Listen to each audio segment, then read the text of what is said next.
Welcome to the Alameda County POD Training module for Vaccination Station Setup. A pod, or point of dispensing center, is a site at which medications or vaccines may be quickly dispensed to a large number of people in the event of a public health emergency. Saving lives is the key to the success of the pod. This module will discuss the pod vaccination station setup for a mass vaccination campaign. As a member of the operations team at a pod site, you have the central role in making the vaccination process successful. We'll discuss the process for setting up vaccination stations. Correct layout of the supplies used in each station should help improve your processing speed. Remember, rule number 1 in a time-critical event is speed. Speed equals survival. Station setup can impact the overall speed of the vaccination station. We'll first discuss the vaccination station, its overall purpose, and who'll be operating it. What is a vaccination station? The operations section is the largest section in the pod because it's responsible for carrying out the main pod activity, vaccinations. Within the operations section, there are vaccination stations, or tables, that will be set up with supplies necessary to vaccinate clients. Each vaccination station will be operated by 2 people, the vaccinator, who will be giving the injections, and the vaccination assistant, who will handle support. Vaccinators can be nurses, physicians, pharmacists, or designated paraprofessionals with medical clearance. Vaccinators must also be prepared to respond to medical emergencies that may occur during the process.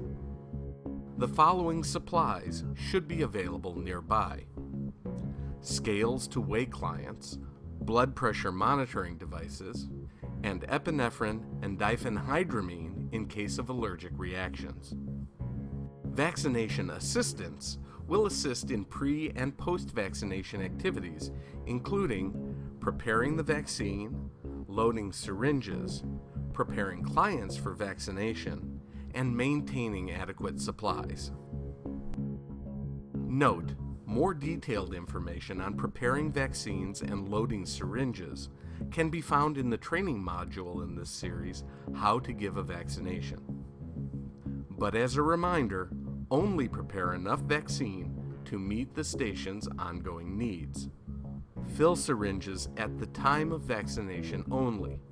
Unused filled syringes must be discarded at the end of the vaccination session. You should use caution when handling vaccines. Be sure to disinfect contaminated surfaces. Dispose properly of soiled materials and needles. And don't forget to monitor vaccine storage temperatures.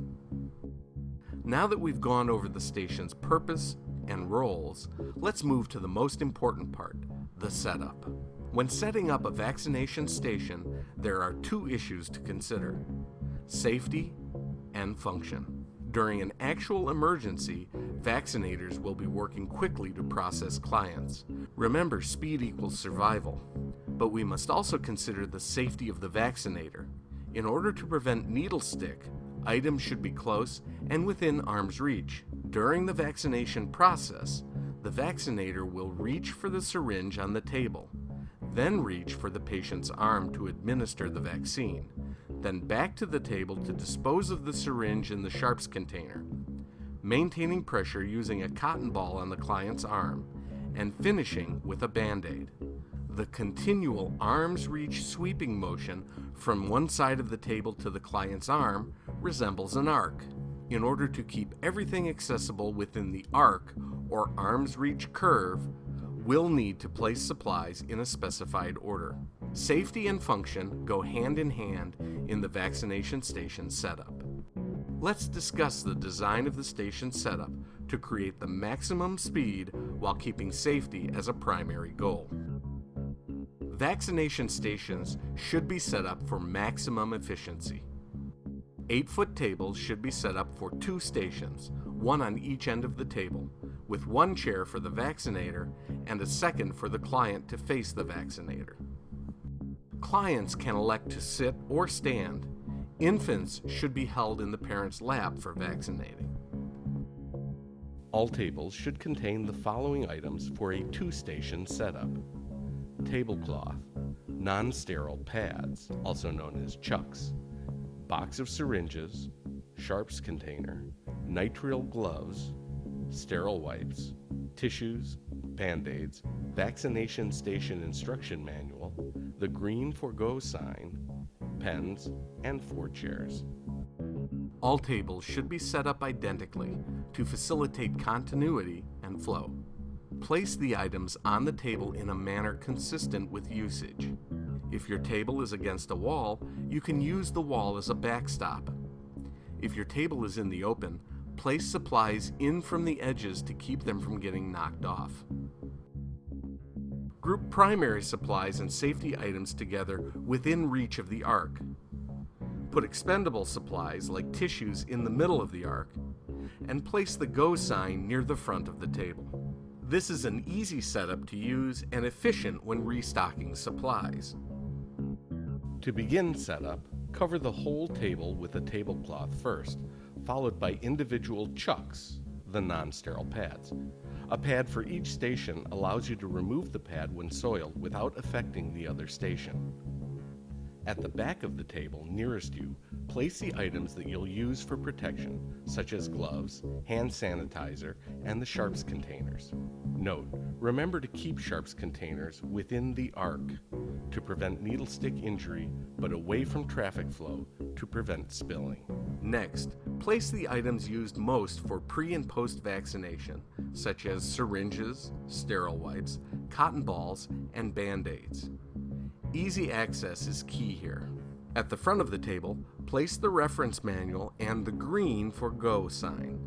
This sign is usually used only in larger pods to signal that you're ready for the next client.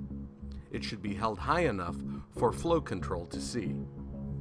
Also make sure you know where the nearest emergency epinephrine injections and diphenhydramine doses are kept. Remember, as clients arrive at your station, the vaccinator should be prepared to vaccinate quickly and safely. Another issue to consider is the storage temperatures of vaccines, or cold chain. Each station should have a cooler. Cold chain coolers should be easy to reach and not hinder the flow of clients. Maintaining appropriate temperature controls is essential to preserve the effectiveness of the vaccine.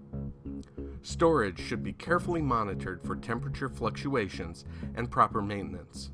At the end of the vaccination process, any untouched vaccine should be returned to the central refrigerator. Note, failure to follow the recommended specifications for cold chain can result in inadequate immune response in the recipient. Any compromised supply should be discarded. Vaccine cold chain and handling requirements are very important. Vaccines should be maintained at temperatures between 35 and 46 degrees Fahrenheit. That's 2 to 8 degrees centigrade. Do not freeze them. However, some vaccines, like influenza spray, may arrive frozen.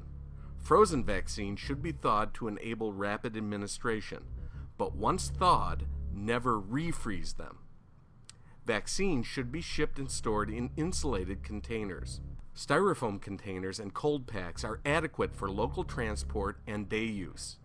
If pods last for more than 1 day, arrangements should be made for close monitoring of vaccine storage. For longer-term use, you must use a refrigeration unit. Storage should be located in close proximity so that temperatures can be regularly monitored. Refrigerators without freezers usually perform better at maintaining temperatures. Vaccines should be stored centrally in the refrigerator, not in the door or on the bottom of the storage unit, and kept away from the walls to allow air to circulate around them. Vaccine refrigerators are designed specifically to accomplish this. Security is the third part of the equation for vaccine safety.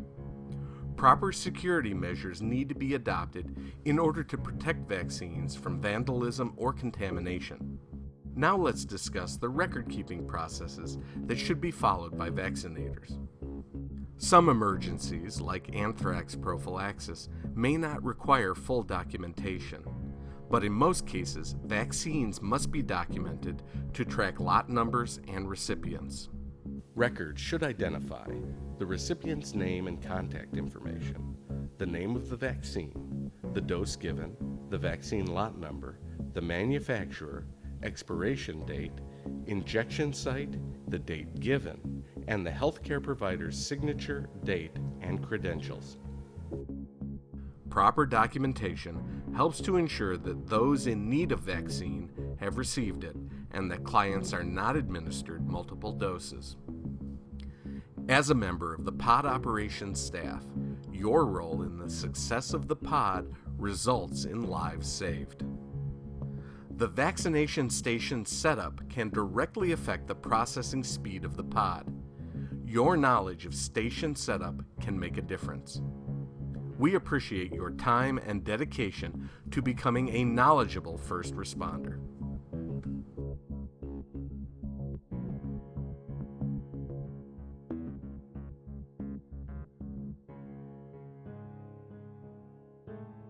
This pod video training series is brought to you by the Alameda County Public Health Department, Office of Public Health Emergency Preparedness, in collaboration with Applied Creative Training, Inc.